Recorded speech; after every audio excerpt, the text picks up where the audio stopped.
Hello, hello. Hello, everybody. Welcome to the Friday show. Welcome to another episode of JK not JK Amusements. This is the name of the Yeah, channel. JK Amusements Amusement Mile. Welcome. Number yes. 8. Number 8. Yep. Number 8 is going to be me menacingly rocking the entire time. The entire time. I wouldn't feel offended if you left. But we got Good to see you, buddy. We got some things to talk about today. Oh, is somebody already here? No, I was talking to you. Good to see you again. Oh, good to see you again. This week. Yeah. Good to see you too, man. We got a bunch of things to talk about today. A lot of robot news, a lot of gaming news, and a lot of anime news, apparently. Jared just added a bunch of stuff. A good chunk, or a lot of big things. Yeah. A few things, but they have a lot of stuff. Yeah. All right, let's get into tech, bud. All right, first thing is NVIDIA just held GTC 2021, and apparently the press conference keynote it held was entirely simulated. It was an entirely simulated press conference where the CEO, Jensen, what was it? What's his first name? Oh, I thought Jensen was his first name. I was No, like, Jensen. that's the second person I know named Jensen. Jensen is his first name. Jensen Huang was reanimated in NVIDIA's AI Omniverse. And apparently Isn't that the thing from Ben 10? No, essentially this is it's NVIDIA's own like deep faking technology with it like a I swear to God, there is a spin-off series of Ben 10 called Ben 10 Omniverse. where they're it was indistinguishable. No, not indistinguishable. Apparently this was it's essentially like a deepfake simulator, where like they're able to simulate reality inside of this. Apparently this It's stuff. so weird. So to throw people off, there was one. Most of the press conference was simulated, right? There was one instance where Jensen was actually there, though. There was one instance where it was really him and not a simulated version of him. Apparently, their deepfake technology, Omniverse, was so convincing, no one could tell which one was the real one. That's wild. We are approaching the point where graphics and animation technology is so advanced that it is becoming indistinguishable between reality. Which is that's kind of actually very scary. It is very scary. It's like humans are not going to be able to tell what's real and what isn't soon. Like That's going to cause a lot of problems in the future. that is I'm optimistically terrified if that's a thing. I know what you mean. Yeah. And I just looked it up. I am right. There is a show, Ben 10 Omniverse. There is. Yeah, that was one of the Ben 10s. What a terrible sentence to start watching. Welcome, Scott. Welcome to the existential crisis. But that was interesting to read because like I was like, wow, is graphics technology really that advanced where humans can't tell what's real and what's fake anymore? Apparently, because most of the people telling could not tell that what was real and what was that's horrifying. That's all I can say. I'm like, because I'm terrified in the future. The particularly convincing part of it was this thing is able to. This is an AI animation technology, so it's able to take minute little things about a person's micro expressions, like little mannerisms that they have, like and that's what's so impressive about it. Like the way a particular person fidgets, like the way that Jensen moves in such like a micro way, like in ways that regular humans don't really pay attention to. This AI technology was able to pick up on and reanimate in a way that was so convincing that it was basically him just moving. Now he's got superpowers. He's no ordinary kid. He's Jensen. Yes. Apparently it was it's not perfect yet. His body movements, for example, were mo-capped with a motion capture actor, but the convincing part was the facial animation, in that it looked like indistinguishable from the actual like Jensen Huang. So That is Goodness. very impressive to me. So I'm interested to see where we go from there. So that's just something to be terrified about going forward. In other news, Intel is entering the chat with high-end gaming graphics cards branded Intel Alchemist GPUs. Oh, I love it already. Oh my god. Coming Q1 2022. Apparently these are aimed directly at Nvidia and AMD's high-end graphics cards. So I am very excited to see what those look like. Apparently these will have dedicated ray tracing cores as well. Nice. So nice. these will be like they're Intel's like first shot at high-end gaming GPUs, but like apparently And it sounds like they're Coming- hitting it right out of the coming park. right out of the gate swinging at both AMD and Nvidia. So I'm interested to see what happens in 2022 with that. I'm scared because this next one I am apparently because like I have Sprint for my cell carrier, but they've recently merged with T-Mobile, and there has been a massive data breach at T-Mobile. Oh Of fuck. over 100 million users. I don't know if that affects me in any way because I'm technically still a member of Sprint. True, yeah, but I mean, and you've also tripled down on your like cybersecurity, so Yeah. But apparently with direct T-Mobile customers, 100 million users' data has been leaked. Apparently T-Mobile has not commented on officially what was stolen yet, but an unofficial report from a leaker suggests that the hackers who conducted the breach have access to very sensitive information, including personal phone numbers from T-Mobile, physical addresses, and even social security numbers. Oh god, that can ruin lives. That is not something you want to hear. T-Mobile, I think, is freaking out right now, and that's why they haven't said anything yet. Yeah, no, they're trying to get their ducks in a row. Like they're like, all right, we need to figure out exactly what happened and how we go forward. Yeah. I do not support this. This is absolutely awful. However, if they unintentionally uncovered a single child predator, that man's address is out there and his life will be forfeit. I don't think that's primarily the purpose of this, though. That was not their intention. I don't think it was their intention. The goal of this was to just sell information on the black market. That's like absolutely in it. Like black market data sharing, like is like. I'm just saying that as a silver lining. Yes, I understand. You always look for the good in things, even though sometimes there's not a whole lot of good. Not a whole lot of good in that one. Wait till I get to my anime news, guys. It'll be all sunshine and rainbows. Actually, the next one is very good. A game developer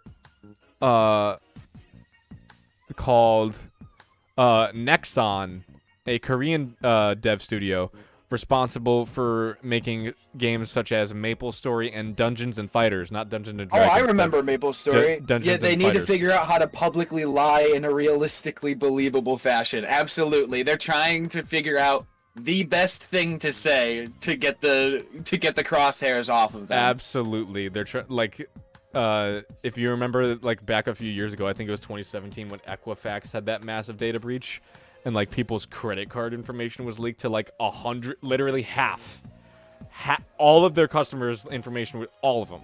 So, and most people use Equifax even if they don't know it in the US. So like literally you have a 1 in 2 chance if your data was leaked by Equifax. Oh god. Like if you had a credit score at the time, which was most people. So yeah.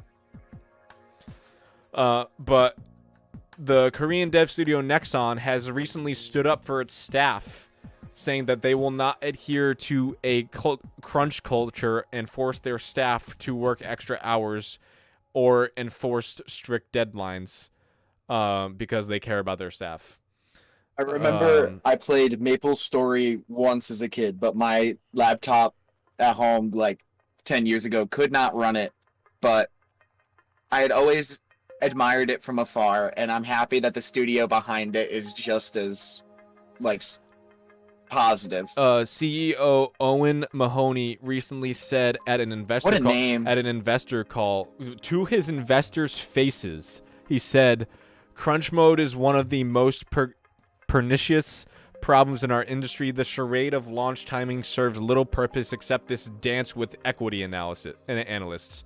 Instead, the right thing to focus on and push for is a game that blows people's minds. If we achieve that, the game will last many years and the revenues will dwarf what we could have made by launching a quarter or two earlier. I'm sorry, nobody in my industry has explained this to you before." This is to his investors' faces, mind you. "Within the industry, we all know it's true, and yet yet few talk about it openly. Everyone should. So rather than giving you a release date, this team is going to give our customers and employees a commitment to make the best game we can as soon as we can."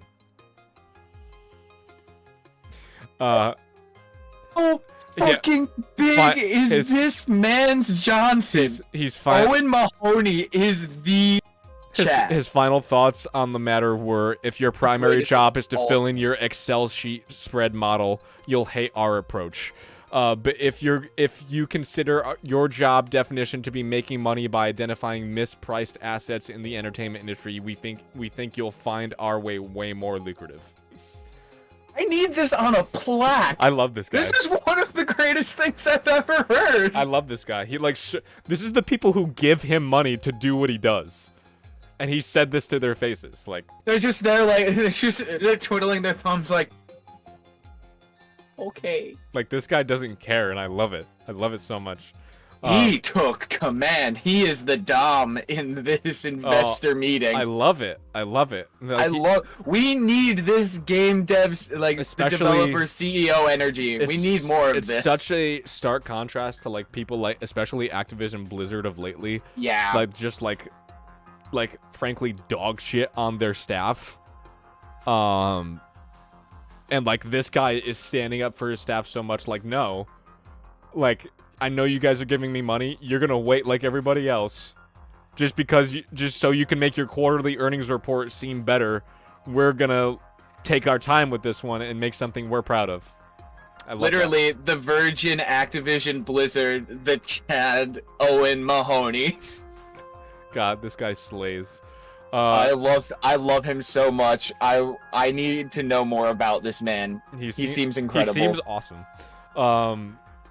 In other news, Valve has recently patched an exploit that let some users add infinite Steam wallet funds to their Steam wallet. So, theoretically limitless Steam wallet. Buy every game. A security researcher on the platform Hackerone recently notified Steam developers about the exploit, and the company has rewarded the user who identified the exploit with $7,500 in compensation for identifying the bug, because this could have been very detrimental to the company as well as the Steam ecosystem. Because if you think about it, Steam wallet funds are basically just a currency in themselves, and it could saturate the market, making all the games on there more expensive and unbuyable by that rationale. So I'm glad. I didn't even think of that. That makes a lot of sense, and that's because not Steam inflation. No, because Steam is a marketplace, and that could have like, imagine if like a game like The Witcher 3 on Steam would have been like $5,000 for the game. That could potentially have happened if this wasn't solved. So I'm glad that a single person caught this. It was frankly very impressive that they found it. So that's really good. Imagine being that guy and you're just like, we got a problem here. What?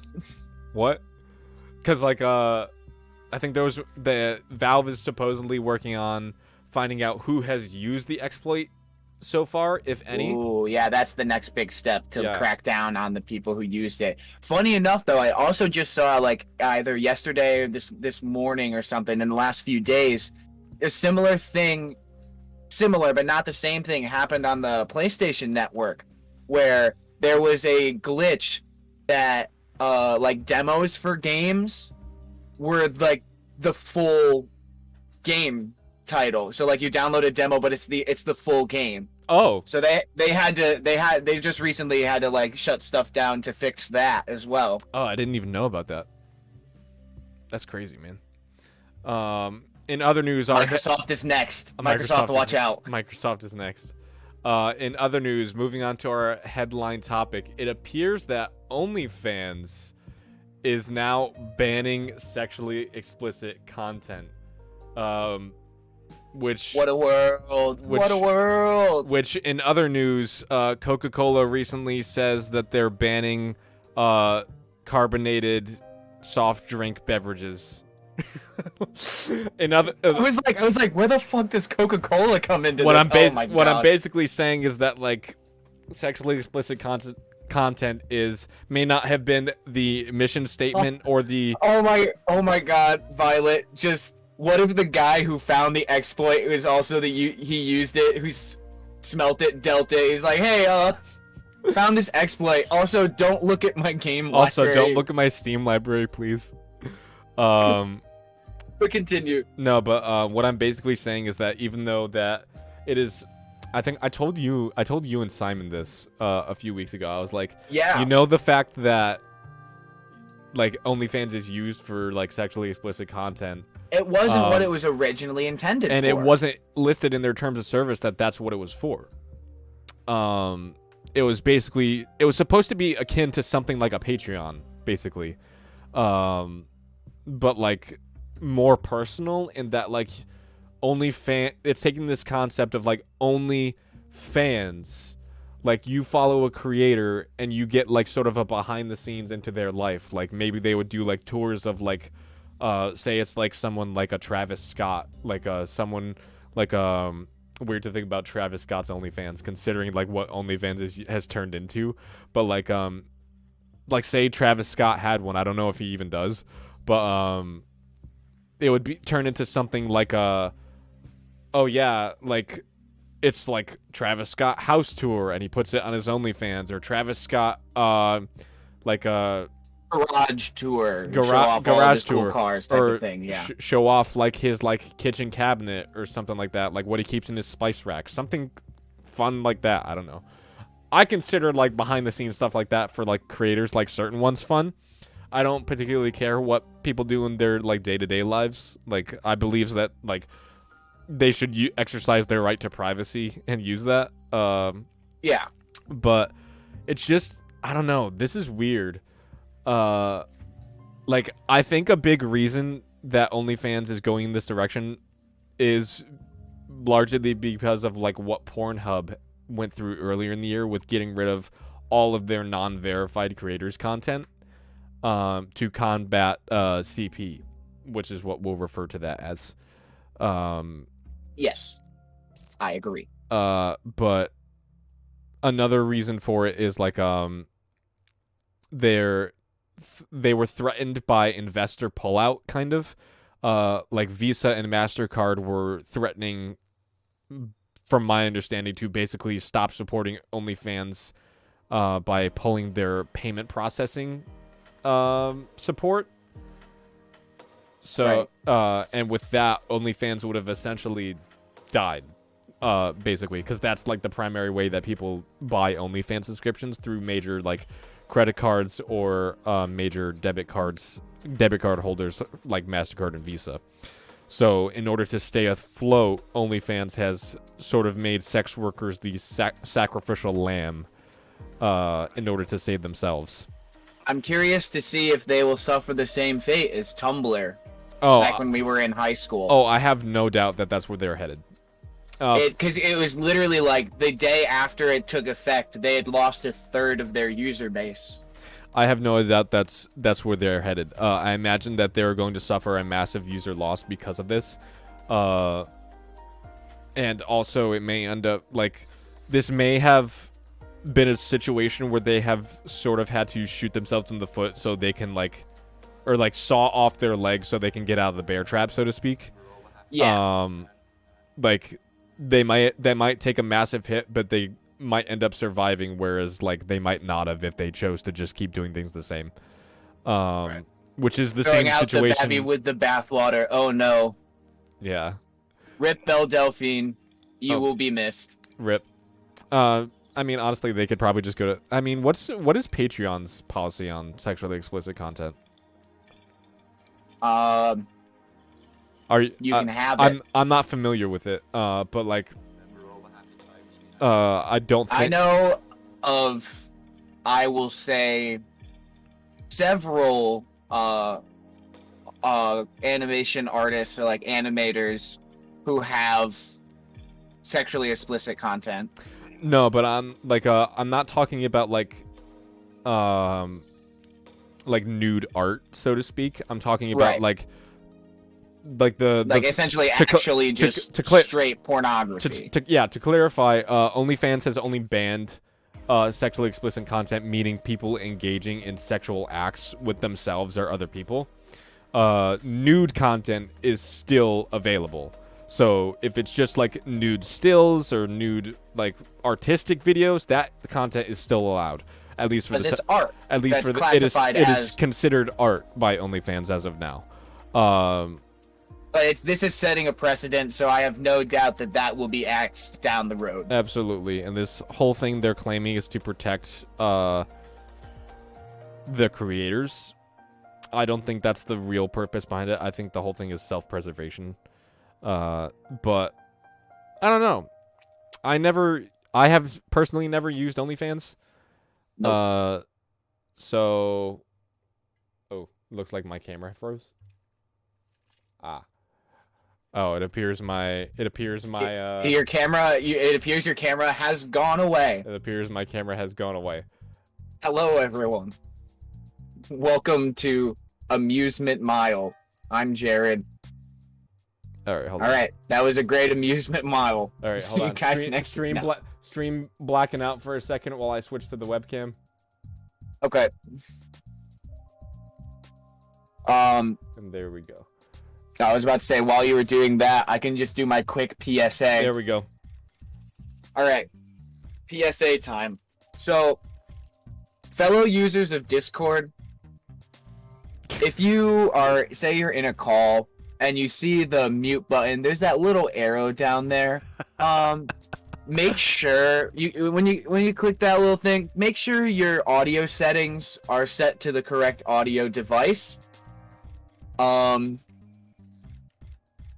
For the past 2 months of Kevin and I's streams on YouTube, nearly three. No, this is number 8, so this is 2 months. No, but like we were in the planning stages 3 months ago, I think. Oh, okay, yeah. If you count that. So, two streamed months of Amusement Miles. And I have not been using my Yeti microphone my Blue Yeti microphone this entire time. So if you, like me, have been wondering why Jared's audio quality has been lacking, that is the reason. Yeah, it sounded like poopy water. It did not sound as good as it should have been, considering we had the same microphones, which is why I was confused. And I'm glad I finally said something. I should have said something sooner. Yeah, honestly, it was, but it's still on me. You didn't say something, but I should have realized.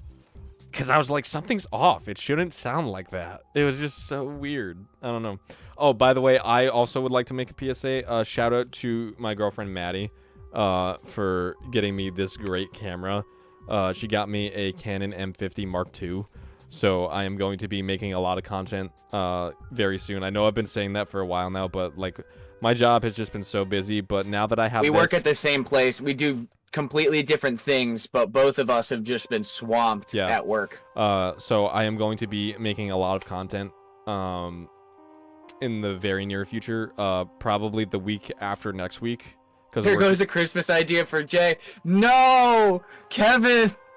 I already bought something that Amanda was planning on getting me, and now you've ruined another one. What do we do? Why are we doing this? What do you do? Jared's voice is inherently lo-fi. Oh, no. We should do an ASMR Amusement Mile. I would rather eat raw. I would rather eat raw ghost peppers than do an ASMR. raw ghost pepper ASMR? No. That will become a very loud ASMR. That will be the opposite of an ASMR very soon. I'm fucking dying. I'm fucking Oh. I can't. I can't. I'm sorry for that, everyone. But yes, there will be a lot more you can decide for yourself whether you think my videos are high quality content or not. But like the production value of them is going to increase. High production value. Yes, high production value, higher production value than what you've been seeing. I'll be sure to come over to your place and I could always come over. videos. I mean, the thing about this camera is it's mobile, so I could always that works too. come and shoot. So there's that. I need to put stuff up here just to like derail for a second, or like repaint this because this blue is like you can see there's like 4 different blue colors on the wall. Oh, it is what it is. But yeah, it is. Rip OnlyFans question mark. It's unclear what the company's future is going to contain, but yeah. Yeah. In other news, the YouTube channel Gamers Nexus has exposed Newegg for selling poor quality power supplies. What? Bundled with high-end GPUs. So for those of you familiar with the Newegg Shuffle, Newegg is a not to be confused with the Cupid Shuffle. No. Newegg is a online PC parts retailer that is one of the few places where you can get a high-end graphics card right now. And because even they have low supply of these high-demand products, they frequently bundle them with other things so that they can help recoup some of their margin on those things. And some of the things they've been bundling are power supplies. Notably, in the ones in question are the Gigabyte GP P750 GM and the Gigabyte GP P850 GM. All you need to know is that is Gigabyte's low-end 750 watt and 850 watt power supplies. Apparently, these power supplies are experiencing a high rate of failure, and even some of them are exploding when plugged. Like literally, sparks are flying when plugged in to a computer and turned on. Jesus Christ! Imagine you're finally like building your dream PC, and you turn it on, and it starts sparking. Gamers like Next, literally, Spencer from iCarly turns it on, and it just the top of it catches on fire. Like Gamers Nexus did a series of thorough tests, and many of the power supplies tested. The 2 models that they tested experienced failure often within 2 minutes of operation. Jesus Christ. So these are just bad power supplies, and people have accused Newegg of just offloading these shit tier power supplies because they can't get rid of them. Because they can't get rid of them, and they know they're shit. So it's like putting sawdust in sausages. How is it like putting sawdust in sausages? Yeah, I'm so I don't know what you mean by that. Is that that might be a saying I've never heard before. Please elaborate on that. But I'm interested to hear more. But yeah. This is now Newegg has joined the Crosshair fray. Now we have to see what they say. How they're gonna fix this? I don't know. This is all alleged, by the way. We don't know if Newegg is knowingly doing this. But if they knowingly did this, it seems they have opened up the possibility to quite the class action lawsuit. I was about to say, yeah, this is big lawsuit energy. Because if one of these power supplies that they sold, God forbid, catches fire inside someone's house and the house burns down, or God forbid somebody's injured from one of these fires, that is a monumental problem for them. That is like worst case scenario for them.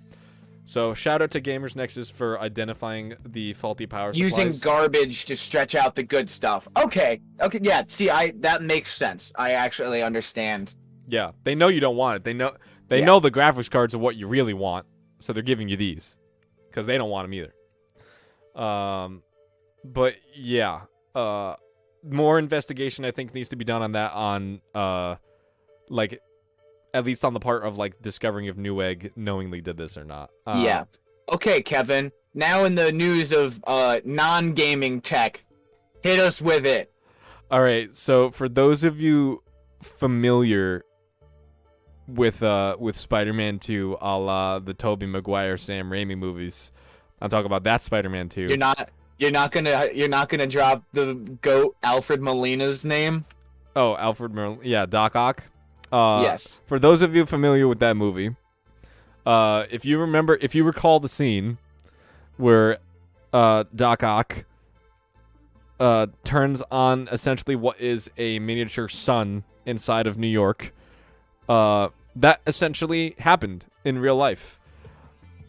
Albeit on a much smaller scale, not much larger scale. Albeit on a much smaller scale and for a fraction of the amount of time. But it nonetheless happened. A test facility at the National Ignition Facility in California, a team of scientists there have essentially, I'm going to personify this in the best way I can. They have isolated a tiny little conduction capsule in a laser heating chamber, in which the lasers essentially pummel the motherfucking shit out of this conduction. I'm not lying. They pummel the shit out of this tiny little conduction capsule with laser light refractions and try to create a fission reaction, thus creating a nuclear fusion. They've been attempting this for years, but they have been unable to achieve what they call ignition for years now, until this past week, where for a tiny fraction of a second, this facility in California has created a miniature sun. The power of the sun in the palm of my hand. They have created a miniature sun. Granted, it only sustained itself for a tiny fraction of a second, but it nonetheless the capsule was just like, it nonetheless just burned to a crisp. It nonetheless happened. Apparently, the facility. Hold on, let me read more of the details of the article. Apparently, it only lasted for 100 trillionths of a second, so an imperceptible amount of time. They looked at the readings and they were like, "What? Enhance." They had to go in so much. It was probably so like I'm thinking in terms of like just like a graph. Yeah. They had to zoom in so much, and then they saw the spike, and they're like, "Whoa, shit!" It's they don't state the wattage produced or the amount of energy in numbers produced, but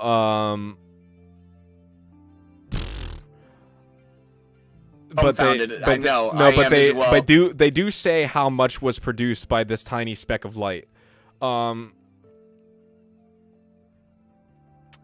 They say that, first of all, this tiny microscopic speck of light was not only able to absorb the energy of the lasers, it was able to exponentially expand it, producing a vast amount of energy, multiplying it over 6 times. So it multiplied the energy given to it by 6 times, producing a massive amount of energy. For reference, this tiny speck of light was able to produce about 6% of the total energy of all sunshine striking Earth at any given moment. In this tiny speck of light, for 100 trillionths of a second, it produced 6% of the total energy of all the sunshine shining on Earth at any given moment. Do you understand? That is a astronomical. This is why I was freaking out about this when I read this. This is an astronomical. This is fucking huge. This is honestly. This is an astronomical amount of energy that was produced in it's an imperceptible amount of time. Like, I was freaking out about this when I read this. Like, and they were very you don't understand how close they were to getting it to sustain it for like a second or two. They were so close. Like, it's only a matter of time before they do it now. Like, I'm freaking out about this. Like, Didn't even do 7%. Violet says resident sleeper. Just, oh my god, no. But now going forward, they know it's possible. They've done it, and now it's working to sustain it. like, This is huge. like, imagine what this means for like the companies profiting off of fossil fuels. If I were them, I would be freaking out right now, because there has never been a bigger threat to their profits than this incident. Big fossil fuel, big oil has just soiled their diapers because they all have adult diapers because they're very old. In 100 trillionths of a second, it produced 6% of all the energy of the sunshine on Earth. Imagine if it lasted for 1 second. Imagine if it lasted for 1 second. That would be the power of 1,000 suns, essentially. That's more. If this lasted for 1 second, that's potentially more energy than has been created in all of mankind. An imperceptible amount of energy. Like, that's more energy than all of humans would possibly ever need. An astronomical amount of energy in an imperceptible amount of time. Like, imagine sustainability. Energy crisis literally would be fixed. It would be a problem of the past in literally an instant. Yeah.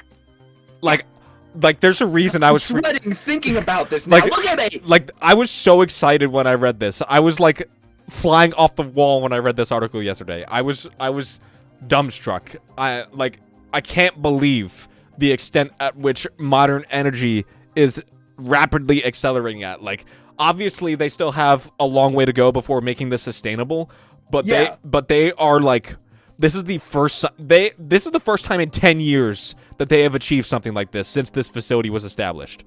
They have never ever achieved ignition before, and they finally just did. Even if it was just for a tiny fraction of a second, they finally achieved ignition. And I am so fucking cool. I am so excited. I am so excited. I remember, like, a couple weeks ago, we were talking about how, like, essentially, like, global warming is essentially irreversible at this point, but this is, like, energy crisis would be reversed, and it's, like, we would be able to hold it off for as, like, so much longer. Honestly, I know. Burning the ozone. Honestly, I know that, like, humanity is in, like, what is it?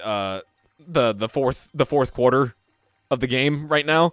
Like, in terms of, like, the climate crisis. But if, like we need a big fix. This take us to overtime. We need a big fix, and we need it fast. This could be the big fix. This could be the tie at the end of the game to go to overtime. If they could get this to 1 second, quite literally, all the energy on Earth we would need produced in seconds. Steal the sun. What are you, like, Gru's nemesis from Despicable Me? You're gonna shrink the sun and steal it? Oh my goodness. Oh my god, that's so this cool, is though. there's and that's like why, like, the biggest narrative that big oil or like big fossil fuel likes to push is that, like, nuclear power is dangerous. Which they like to, the biggest things they cite are obviously the what was it, the Hiroshima meltdown, or where was it, the meltdown, the nuclear meltdown in Japan. Chernobyl. Chernobyl is one of them, but there was also a meltdown in Japan, where the meltdown is a situation where cooling rods in the reactor have exceeded safe heat thresholds. So that results in what is effectively a meltdown because it's an excess of heat that is created. But it's not as like I feel like too many people watch movies about nuclear disasters, and they like have this idea about like what a nuclear disaster is. But I know Elon Musk is not the premier expert in probably anything, but he has said once that nuclear power is not perfect, but among all other forms of fuel and energy, it has the best safety record, considering it only has a handful of incidents that have gone bad. Yeah, and meanwhile, fossil fuels and oil have destroyed the world. Technically, how many oil spills or how many like oil rig destructions have there been around the world? How many millions of gallons of oil have we dumped into the oceans at this point? I wasn't even thinking about oil spills, but yeah, they are literally destroying the planet. Yeah, like the reason that like there's this stigma toward nuclear power is because big oil and fossil fuels like to push the narrative that like, oh, we are the safer option. We the best. We are the safer option when considering the potential danger. And yes, the potential danger is high, but it's a made-up fear because it has such high oversight and such a great safety record. Like, yes, the Chernobyl situation, like, it is uninhabitable there, but that was the result of, like, very, very negligent, like, a human error. Whereas if you eliminate the human error part, like, then, like, nuclear power can essentially not fail. That's a dangerous word to use, but, like not fail, but, yeah. I don't know. I feel like people need to, like, reevaluate their stance toward nuclear energy. Because me personally, I feel like that's our best chance towards, like, combating the climate crisis is, like, using nuclear power. And if this is any indication... with this new breakthrough, the waste production from nuclear power is feasibly eliminated. It's unclear what how much fuel, like, reactor rods, like, uranium or plutonium. I don't know what the exact fuel they use for the lasers is. But... Oh, no. They do have the wattage. Apparently, it resulted in over... Like, it went off their radar, essentially. Like, it broke the scale. The max they could read off of their scale was 10 quadrillion watts of power. It went off that. 10 quadrillion watts of power. And it went over that scale. I almost traveled back in time in a DeLorean. Yeah. To me, 1.21 gigawatts. That's a lot. 10 quadrillion watts of power. Like, if that's... Well, imagine if the facility just disappeared. Or, like, what happened? If that's, like, to give you, like... I'm flustered right now, which is why I have a hard time forming words, because I'm just thinking about the possibilities from this. To continue on my train of thought of Back to the Future, you are fluxtered right now. This is the flux capacitor. Fluxtered. Continue. Don't worry about me. I'll shut up for a little bit. I'm just, like, excited of the prospects of this, and I feel like people just need to reevaluate what nuclear power is, how it works, and, like, what is possible with it. Things are possible with it that we could never achieve through other means, like even renewable energy, other forms of renewable energy, because nuclear power is a renewable energy. Because not only was the sun, essentially mini sun formed from this reaction absorbing energy, it was producing it. So by definition, that is renewable energy. It is taking what it is given and producing more. That is renewable energy. So yeah, I just think people need to reevaluate what that is and what. A windmill killed my dad. No, they are the most dangerous source of renewable energy. Yeah, windmills are bad. Solar panels are essentially e-waste after 2 decades. Like nuclear reactions, nuclear like fuel rods. And nuclear waste, yeah, it's a lot, and we need a safe place to store it. But all of the nuclear waste that has ever been made doesn't even hold a candle to the amount of fossil fuel waste we have. It's not even on the same scale. Just as another tangent. All nuclear waste ever produced could fit on 2 football fields. That sounds like a lot. It's not a lot. It's not a lot. Just to go a quick little tangent again, completely unrelated, but on the topic of windmills, I used to work at this Verizon call center as a janitor when I was living up in New York, and in the lot next to where I worked was I drove by it once, and they literally just had the fans like the blades of a windmill. Like a wind turbine. They are huge. Yeah, man. Like, windmills, like, people romanticize, like, solar panels and windmills, but, like, they have such a poor safety record. Like, there are stories of people, like, installing solar panels on, like, high places and, like, them falling off and falling to their death. Or, like, same thing with windmills. Or even, like, getting hit by windmills and dying from injuries. Like, these things have bad safety records. We've all flew through the wind turbines in GTA 5, and we know what happens there. We know what happens there. Like, obviously that wouldn't happen in real life because pilots have more sense than a GTA 5 character, but right. But yeah, these things have really bad safety records, and comparatively, nuclear power has a remarkable safety record. So that's why I just think that's our best bet. And if this latest development is any indication, it should prove to you a tiny scope of what is possible if we switch to that. So, yeah. In other news, Intel has had a recent announcement with Intel Architecture Day 2021. They detailed their Alder Lake CPU generation cores, which are their next-gen CPUs. You can think of it as Intel 12th gen desktop CPUs. They go up by 2s, right? So last gen was 10? No, they go up by 1. Oh, okay. Yeah, you're thinking of the actual like model number they have. They have i3, i5, and i7.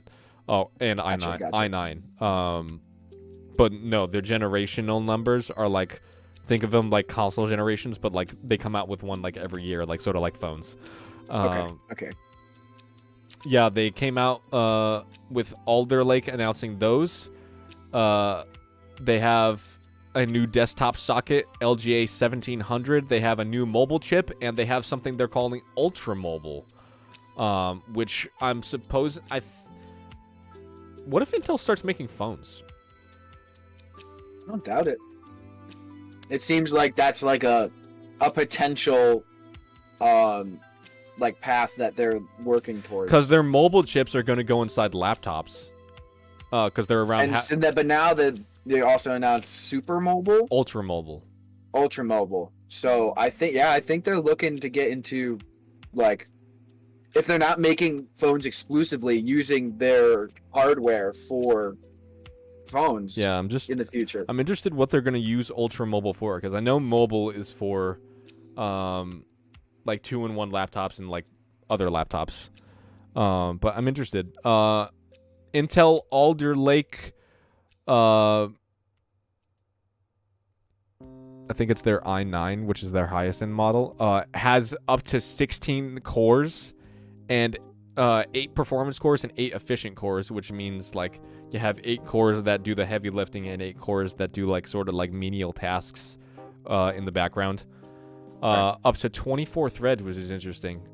Usually when you have cores, when you have a set number of cores, you have double the amount of threads. So for example, like if you have a 6-core CPU, logically it would have 12 threads. But it's interesting that this, like, it has up to 16 cores and 24 threads. That seems interesting to me. Alder Lake 12th gen will have support for DDR5 memory modules, which they just... don't say it. Don't say it. You're gonna make me sad.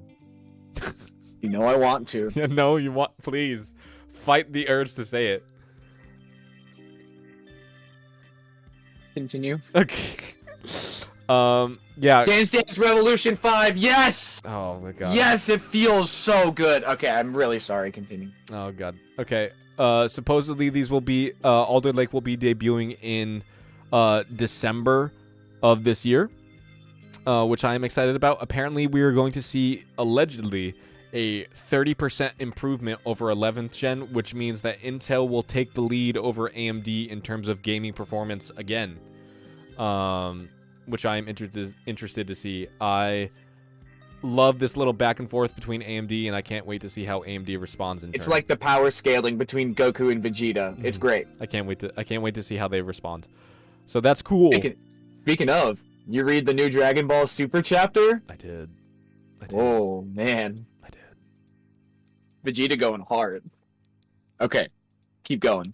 Our last tech topic for the day, Intel has now announced its new upscaling technology, which is Intel XESS, sort of doing a parody of NVIDIA's DLSS, if you can tell.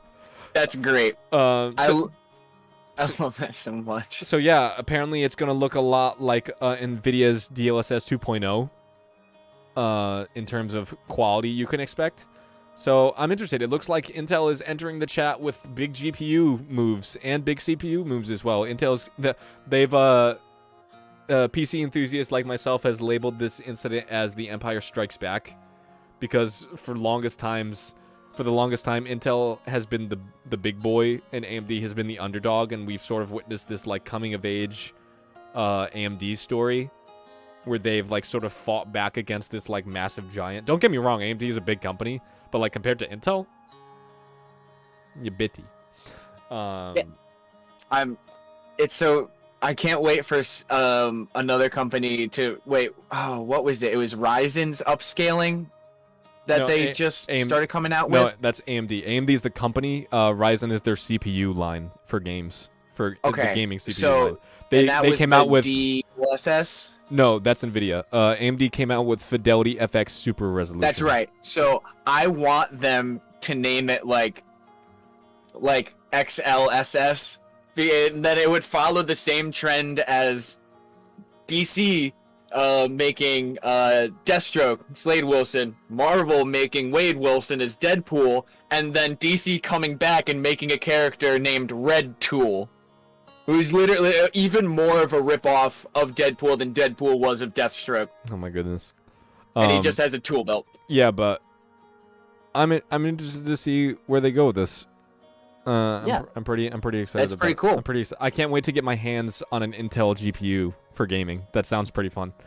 You want to say the first gaming article? Moving on to gaming? No, you do this first one. I'll take the second one. Alrighty. All right. I know you want to talk about the second one. Yep. So a feel-good story. Steven Spawn has recently helped gamers achieve a $1 million charity fundraising goal for disabled gamers. Steven Spawn is a self-described terminally disabled individual, and he just turned 40 last year and was wondering what he should do to celebrate, and instead of throwing a party for himself, he decided to do a charity live stream and host a charity drive that raised more than $1 million for disabled gamers, which incredible. Which I think is remarkable. Yeah, that's so amazing. Can I don't mean to muddy the amazing waters here, but when I was scrolling through the doc, the first gaming topic came up at the bottom, but only the first line did. So all I read was Steven Spawn helps raise $1. And I was like, and then I scrolled, and then I was like, oh no, I can't make this joke. And then I did. And then you did. No, you just sort of like gave us anecdotes off of it. Yes. But yeah, shout out to Steven Spawn for helping raise that. He didn't do it. He didn't do it all by himself. Based off of the article, he just helped start the initiative and did raise a lot of money personally. But he also inspired others to help raise money as well. So they achieved a $1 million goal for a disabled gamer charity, which is remarkable. And I'm very, very happy to read this story. You read the next one. I know you okay. are dying to talk about it. Picture this, chat. It is mid-November 2011. Bethesda drops a game with the greatest release date of all time and will never be matched. November 11th, 2011, 11/11/11. Skyrim is brought to the masses for the first time. Now, flash forward 10 years to present day. Skyrim Anniversary Edition has been announced and will release November 11th, 2021. So Kevin, you may ask me, what's different about this new Skyrim? What's different, Jared? They added fishing. What is wrong with Bethesda? Oh my god. Man, he's done it again. He's done it again. Oh my god. Like I've seen. How many times are they gonna release? Like I've seen comparisons drawn to GTA 5 being ported. It's releasing to next gen consoles. It's gonna be $70. They're adding $10 to the original launch price for fishing. I wonder if you play this on Steam because it's coming to PC as well. Like the 10th anniversary edition. I wonder if this is gonna be like a free upgrade. Probably not because it's Bethesda. So like they're gonna make you pay fucking $60 for fishing, and I'm just like, you greedy bastards! Oh my god! And there are some people who are gonna do it. There's some people like I was joking in a group message where someone had brought it up before I had seen it, and the news that it was coming out, and they were talking about it, and I looked into it. And my response was, "Fishing! I gotta buy this." I can't. So I can't. I love Skyrim. I've played it pretty extensively back on the Xbox 360. Who hasn't played Skyrim at this? If you're a gamer and you haven't played Skyrim, are you living under a rock? You think it's a free upgrade if you have Special Edition? Okay. So they're being pretty generous. I feel Really, Jared, are they being pretty generous, or are they just doing what they should do? You're praising them for something. I won't praise them for beating this dead horse. However, I will praise them for the initial launch having the greatest release date of all time. They tried to replicate it because it's also releasing. You didn't mention the release date. It's releasing on 11/11 this year. 21. No, that's what I said. Oh, did you say that? I did say that. Oh, and that's why they're planning on releasing Starfield November 22nd, 2022, 11/22/22, and I'm like, it doesn't hit the same. It's not the same. They like the only release date in our potential lifetimes that could rival 1/1/1/1/1/1 for 2069. Wasn't there a game that launched recently, like in 2020 on that date?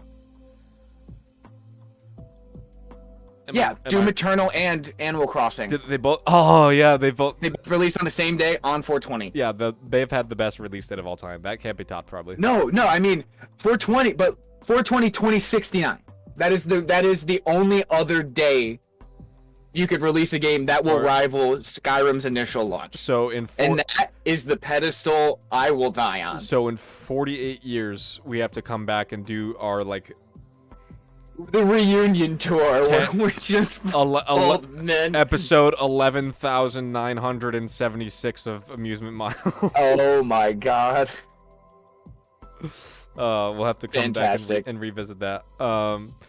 But yeah. So yeah, we'll get back to you in 48 years. Skyrim on. See what comes out. Skyrim on next gen consoles and PC. I mean, it was already on PC, but like it's coming to next gen, getting a next gen console upgrade. I wonder if it's gonna have performance improvements. I haven't read all the differences.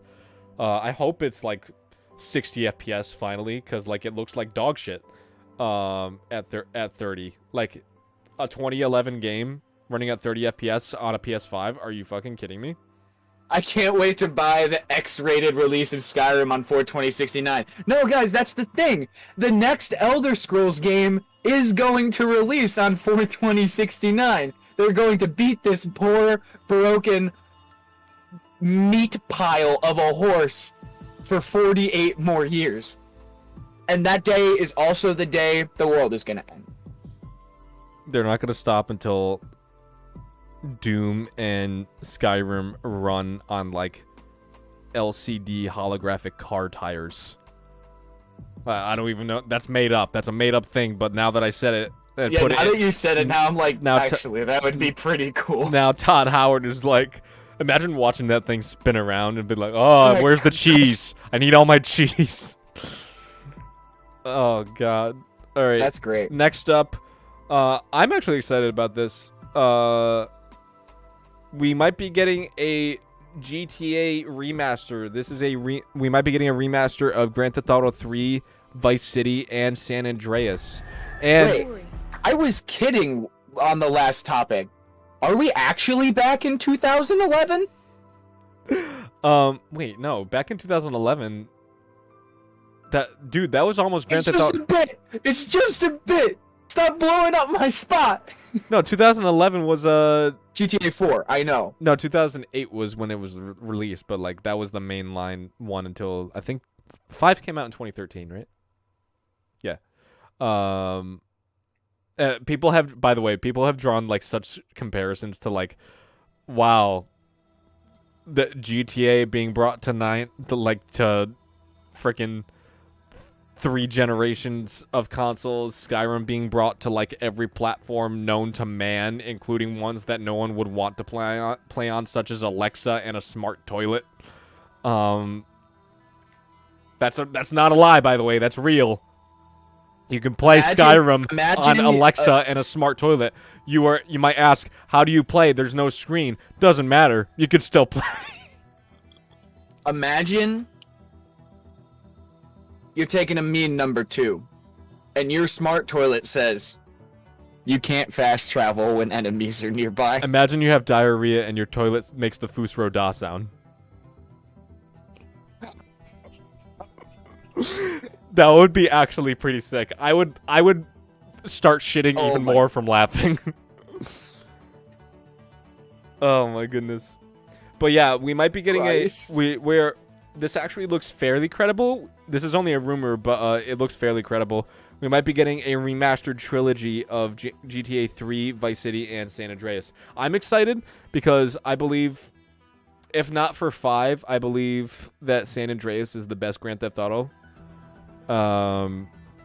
And for once, we might be getting a Switch port of GTA games, meaning these might... This alleged remastered trilogy will supposedly be coming to the Switch, which GTA on the Switch, I feel like that's a long overdue sort of thing. That's a big pull for Nintendo. I think they sort of try to remain like a family-oriented company, but I think that's weird considering you can buy Doom and The Witcher 3 on the Switch. So I think that ship has sailed.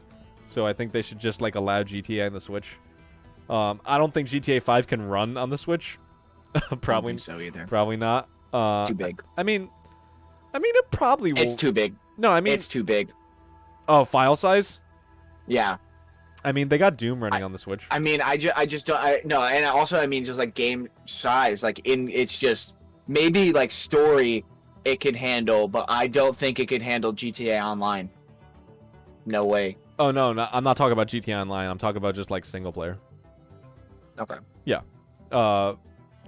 But I think it's more of a hardware thing. But like these games are from so long ago, I don't think they would have a problem running on the Switch.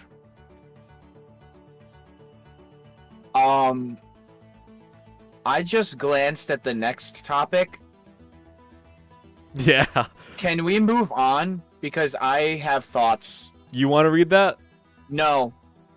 I want to hear you say this. I want to listen to this said out loud along with chat. All right. So everyone knows what Roblox is. It's like, I don't know, sort of like MOBA Minecraft. I wouldn't call it like a competitor to Fortnite, considering that they're two vastly different games. But they're similar in that they're both aimed at children, and they're both heavily marketed toward children. And we have great Roblox memes coming out. Yeah.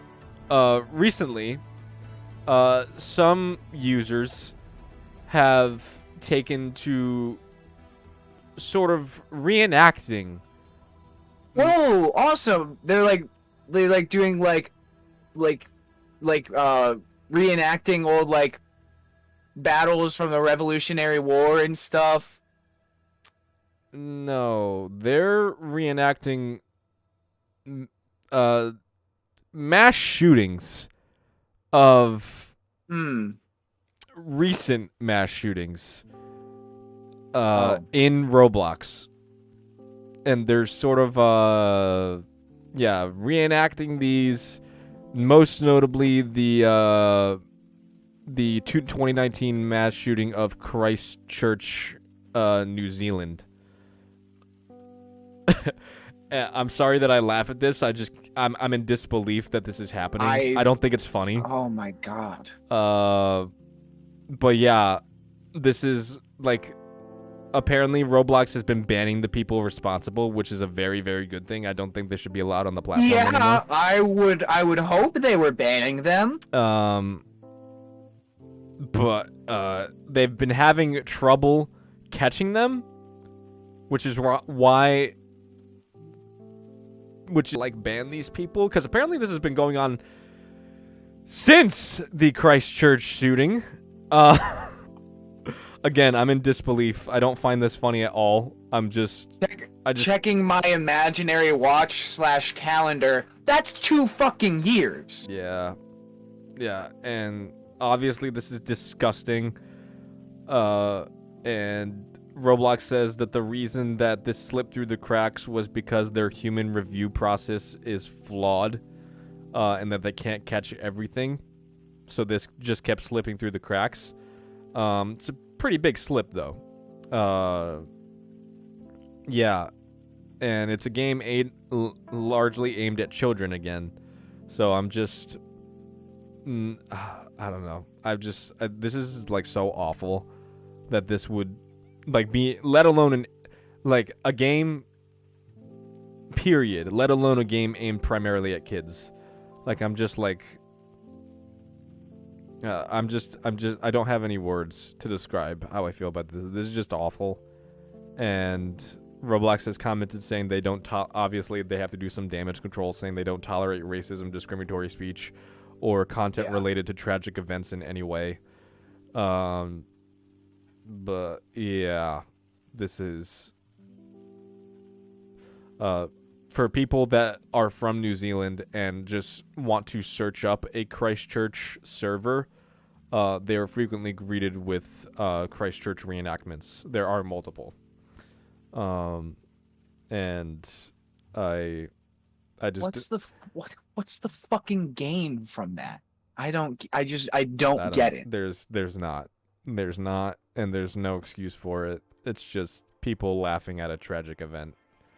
Oh my god. All right, we need to move on. I'm glad the developers have put the hammer down on the people they have caught. They need to do a better job of catching the ones that are still getting away with it, though.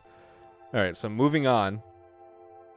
Among Us devs, the developers of Among Us, everyone knows Among Us, the popular game that took Twitch by storm last year. Among Us has recently called out Epic Games for their recent addition of a Among Us, which is basically an Among Us mode in Fortnite. Which, if you look at the two games side by side, if you look at the Fortnite Among Us mode, I'm just gonna call it that, and if you look at Among Us, it's pretty similar in that a lot of people have been saying that Fortnite has just blatantly copied Among Us.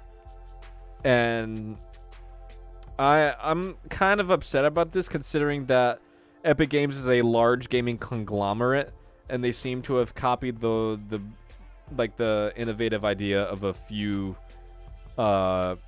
small team of developers. For those of you that don't know, I believe that Among Us was developed by a team of 6 people. And Epic Games just coming in and ripping off their ideas, just something that I take extreme issue with, considering that they don't need any more. It's like mobile game ads. Once one game finds an ad structure that works, you see, even if it's not even a part of the game, the ads will just, it's just like copy pasted. Yeah. Violet and I were actually talking about that the other day. Yeah, it's nuts. It just seems distasteful and very disrespectful and borderline infringing on somebody else's idea. I'm interested to see if the Among Us devs decide to take legal action against this. I'm not sure if they will, because Epic Games is already entrenched in a ongoing lawsuit with Apple. And also, it would be a small indie team suing a massive gaming conglomerate. So you can assume the legal defense that would be lopsided on one side. Yeah. But my heart goes out to the Among Us devs. I'm sorry that this happened to you guys, and I hope that this blows up in Epic's face, and they like at least give you. I hope they like compensate you guys or like give you guys credit. I saw, like spoof article sites like Clickhole, The Onion, what have you, the Hard Times. There's a gaming variant of the Hard Times called the Hard Drive, where they do spoof gaming articles. And I saw it today was Among Us devs fired back with a new third-person battle royale shooter mode. Nice. But yeah, it's so. You never played a South Park. Was it not the Stick of Truth? The Fractured But Whole. Yeah, I think that's what it is. The one where you play first person and throw snowballs at turkeys. No. Okay, so this was like the older South Park game. Yes, it was. It was like the Fractured But Whole was the newest one. The Fractured it was like tactic. The Fractured But Whole, I believe, the one I'm talking about came out for GameCube. Yeah, I know the one you're talking about. I never played it though. Yeah, that's what the vibes of that mode basically gave me. I know the South Park game was in first person and that was in third person, but still. You want to talk about the next one? I've been talking a lot. First of all, what happened when you were typing this? What do you mean? Number 7, right? No, number 6.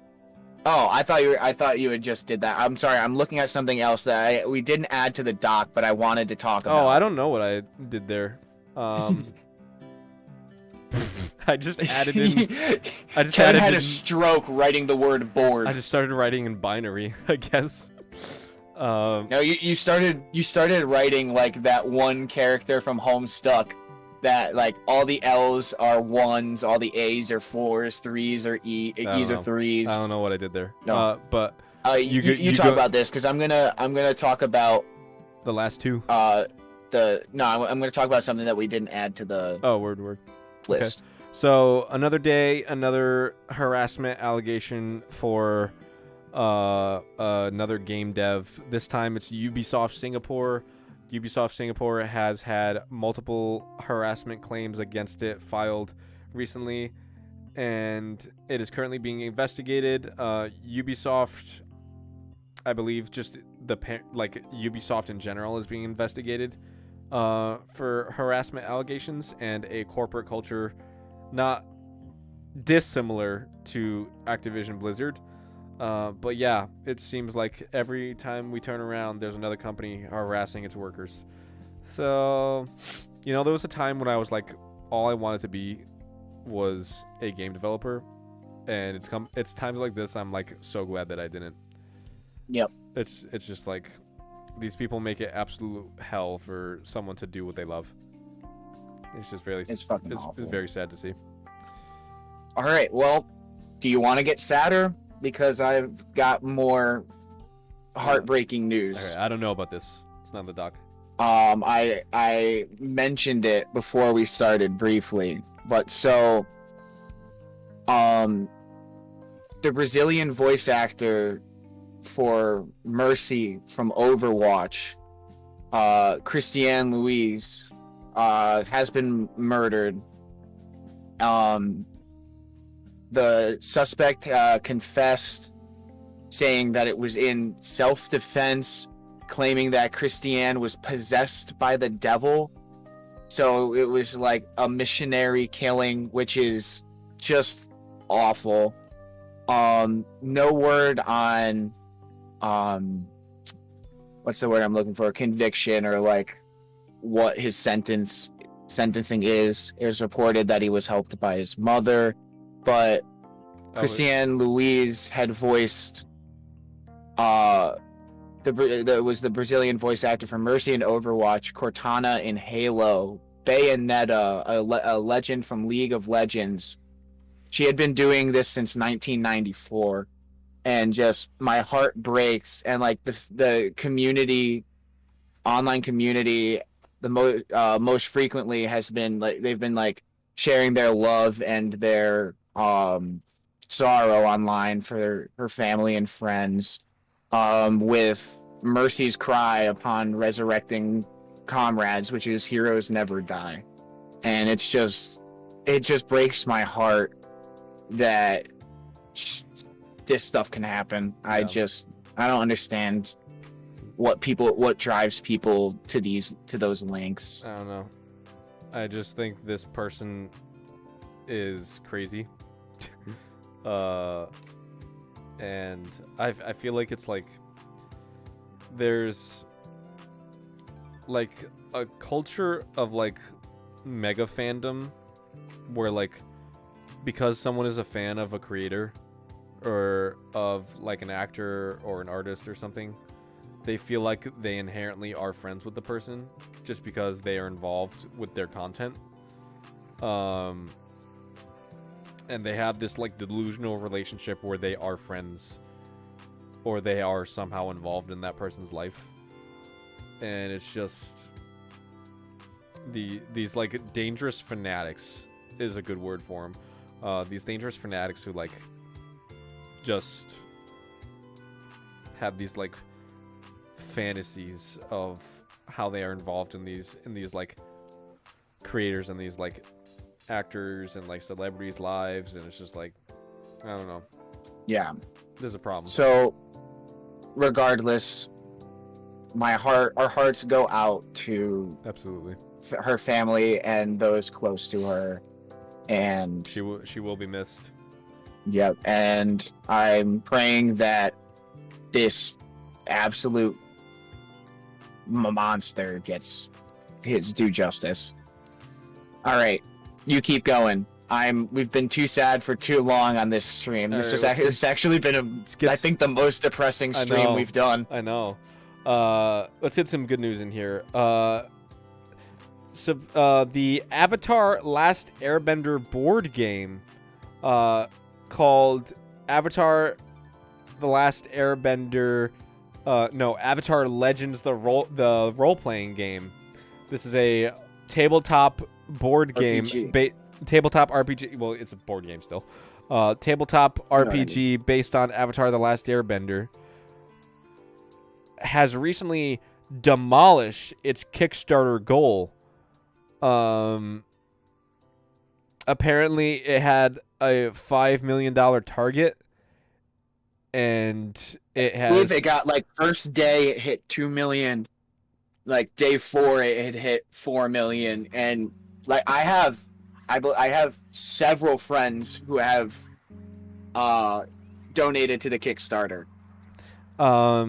Supposedly the Kickstarter wasn't even up for 2 weeks before it achieved that goal.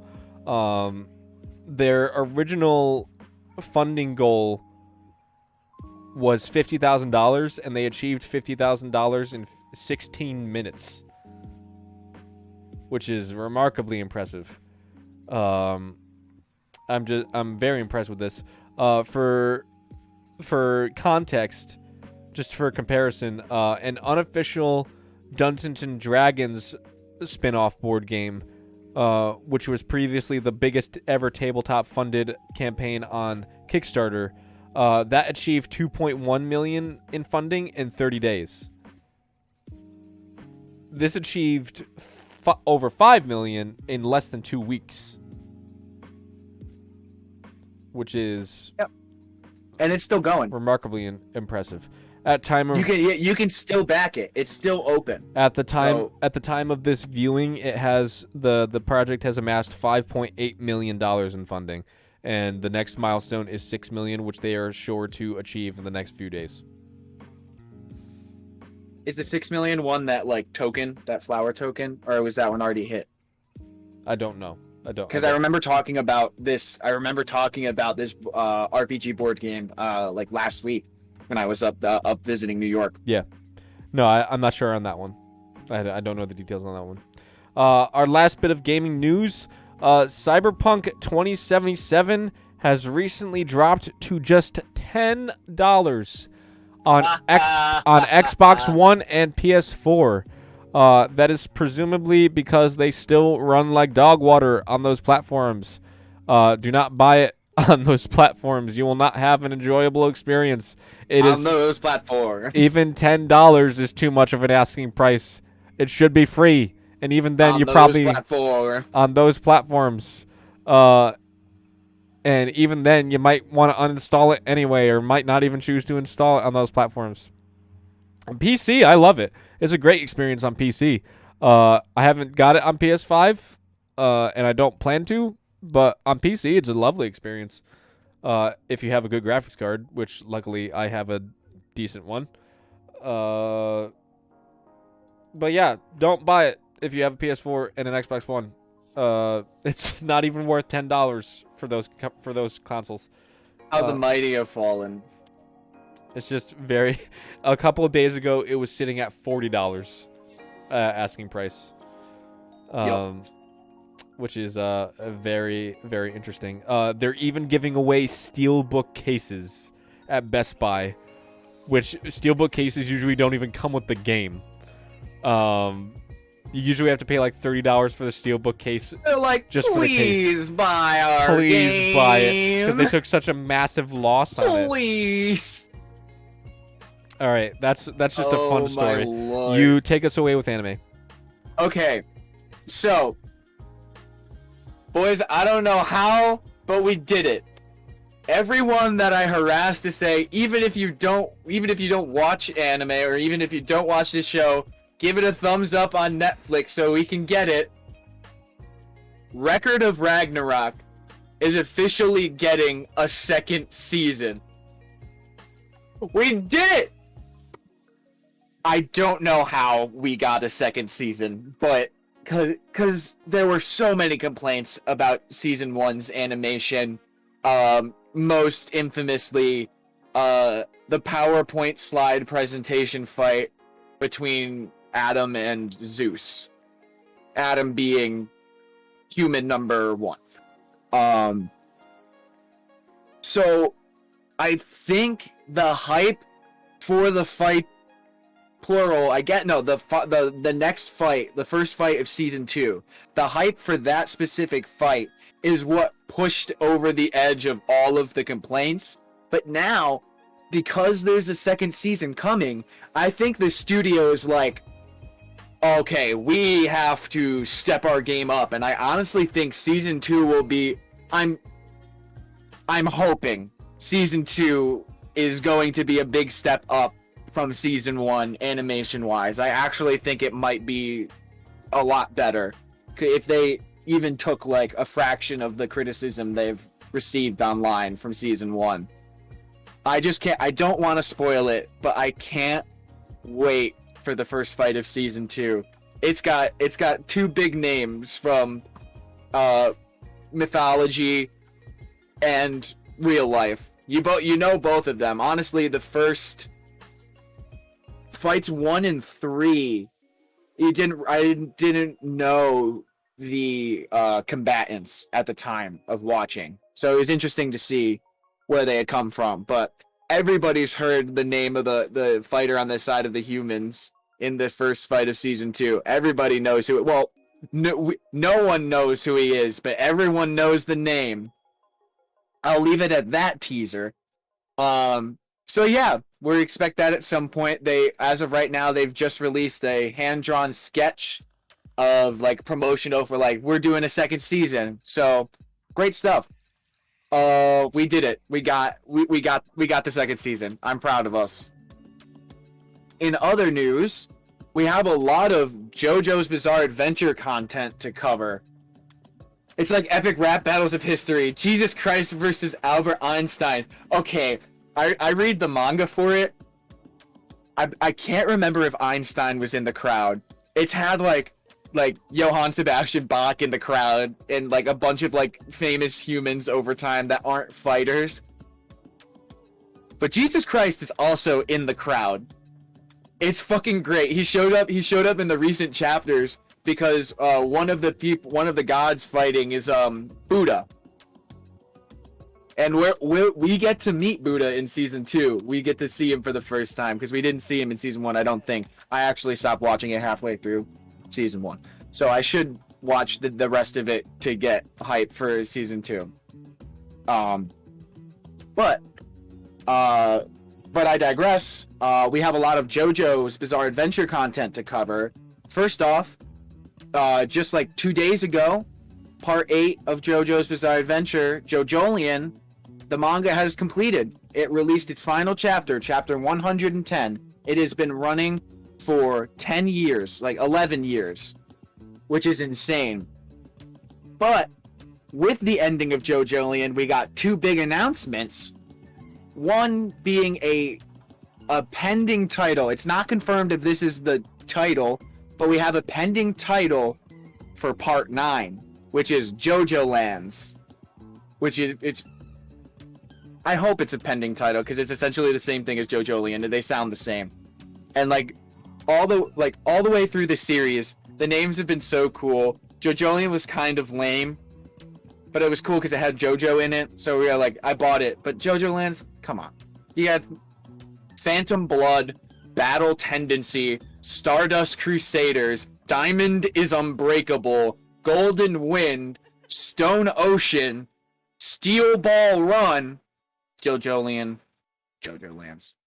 That one kind of just falls off at the end. I think they're sort of just like running out of steam as it keeps going on. Araki's trying, and whatever Araki puts out, I will consume and I will be happy. The other announcement that came with the end of JoJolion was a new spin-off manga that was announced. All we know is that it will follow. Actually, I'm not sure. Yeah, it is a manga. I wasn't sure for a second if it was manga or anime, but I squashed those doubts. It is a spin-off following Josuke, which I don't know if it'll be part 4's Josuke or part 8's Josuke, and Whole Horse, the absolute GOAT of part 3. I'm so excited. Those 2 names together, because they're from different parts, so those 2 names together, I don't know if it's like separate, like anthological stories where it's just like little stories of like filling in the gaps of their story, or like what happened after type of thing, or if they're doing something together, which would be so fucking cool. But I don't care because we have more Whole Horse content, not quarter horse, not half horse, the Whole Horse. Okay, yeah. Once again, part 6 anime coming December to Netflix, and then starting to stream that following January of 2022. JoJo fans are happy right now. We real happy. JoJo fans real happy right now. All right, that's all I really had to say about anime. But all right, we're gonna do our usual things to watch and play, and then we're gonna just wrap up the show. Yes, sir. So, as for game releases that came out this past week, hold on, give me a second, guys. Give me just 1 second here. Well, I have scrolled past the week of movies. Oh, you did? Yes.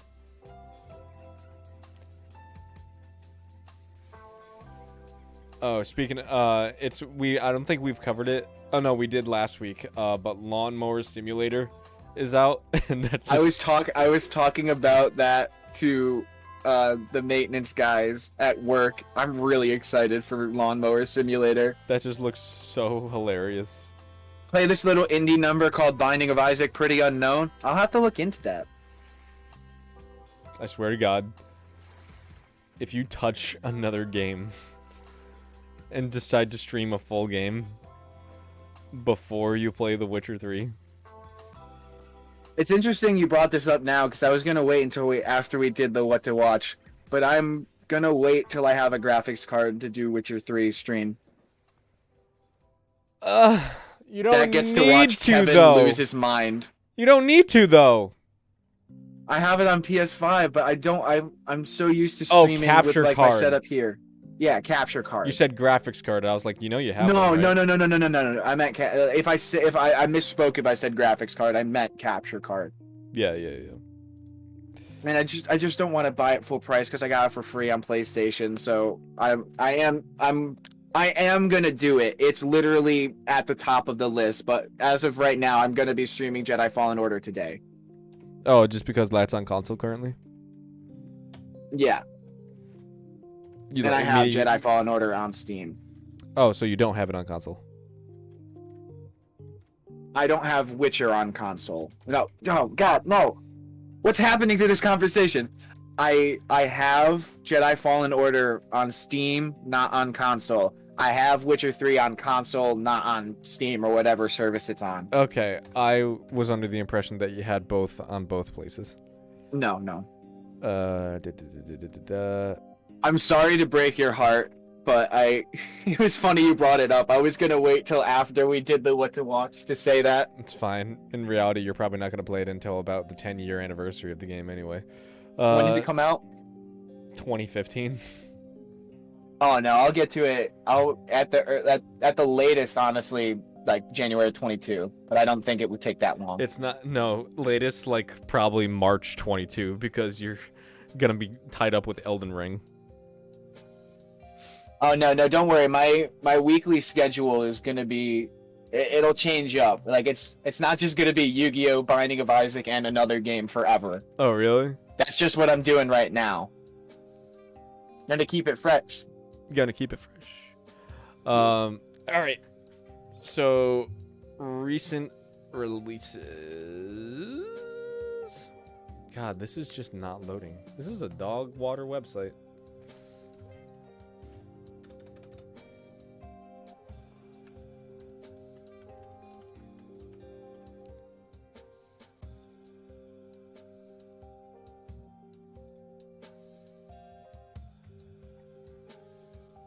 Alright, so latest game releases for this past week.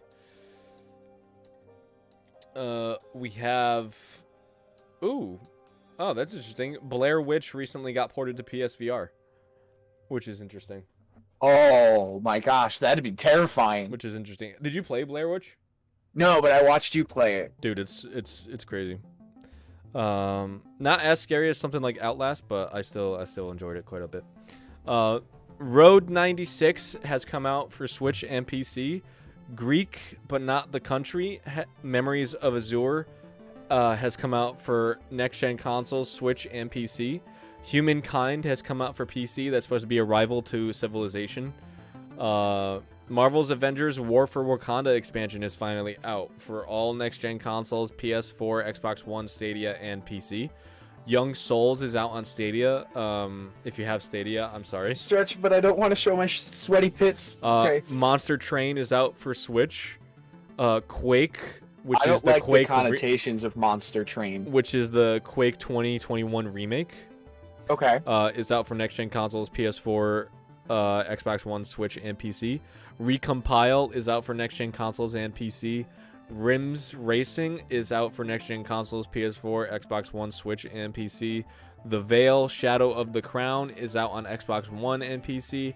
12 Minutes, that's a cool indie little one, is out on Xbox Series I wonder X how and long S. the game is. No, but it has a lot of replayability. It's something like akin to like the Outer Wilds, like where it's like not a very long game, but it has immense replay value.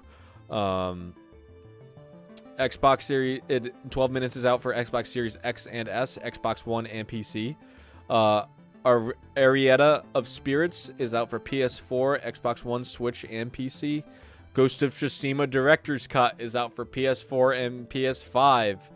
Picking it up today, baby. Actually, wait, hold on. Let me just check my bank account so I know I can pick it up. Yeah, do you have the $75 required to drop for that? Am I gonna out myself on stream right now? Let's find out. That's your decision. And finally, Madden NFL 2022 is out today. Yeah, I do got it. For next-gen consoles, PS4, has $74 in his bank PC. account. I got the $70 to buy it. No, I got paid today. So. Nice. I mean, we both did, so. Alright, that is all for the new game releases for this past week. Take it away. Alright, movies. Howling Village, which was released last week, is now on video on demand and digital.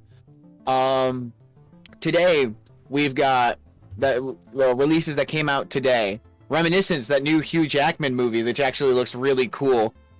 We've got The Protege, The Night House.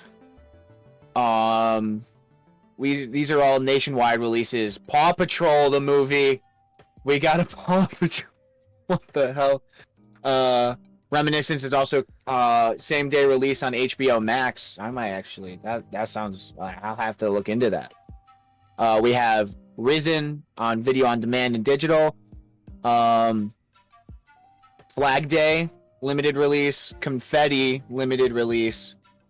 Annette, Annette, Annette on Prime Video. The Girl Who Got Away limited release. Habit limited. Sweet Girl on Netflix with Jason Momoa. Okay. Right. The Loud House movie, that animated series, also on Netflix.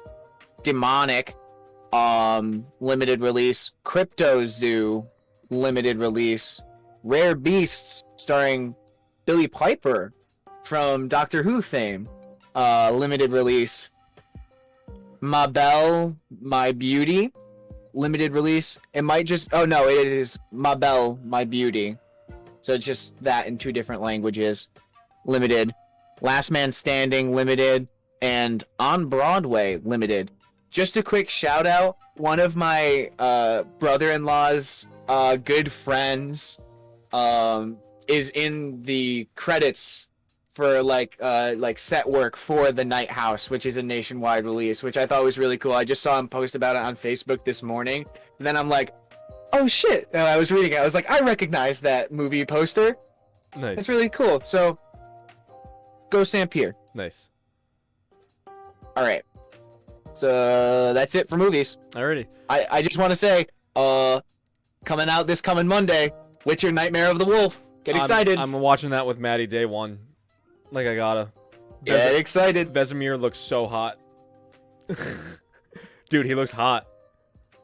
I honestly, I have to. He looks like Giga Chad if he was a Witcher character.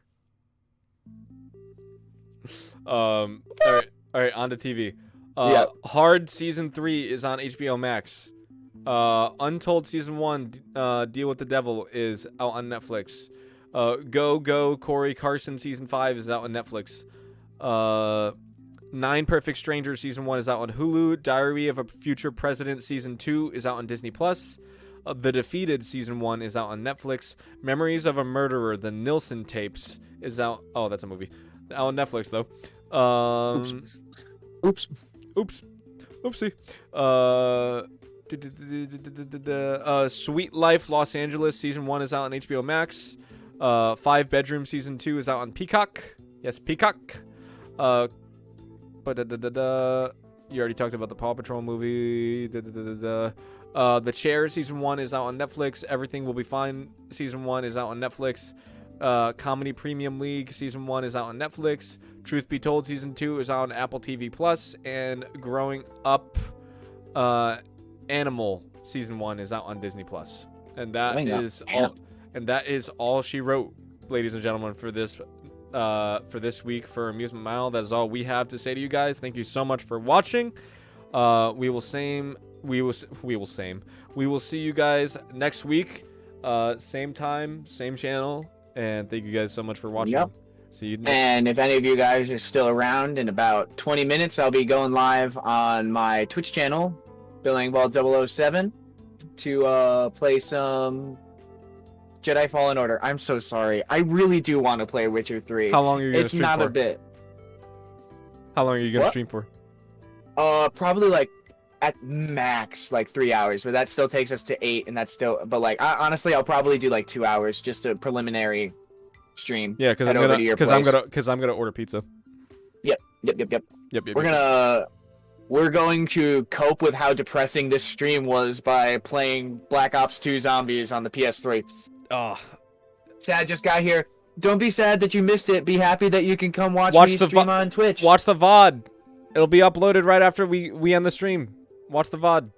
Wait, who's hot? Vesemir.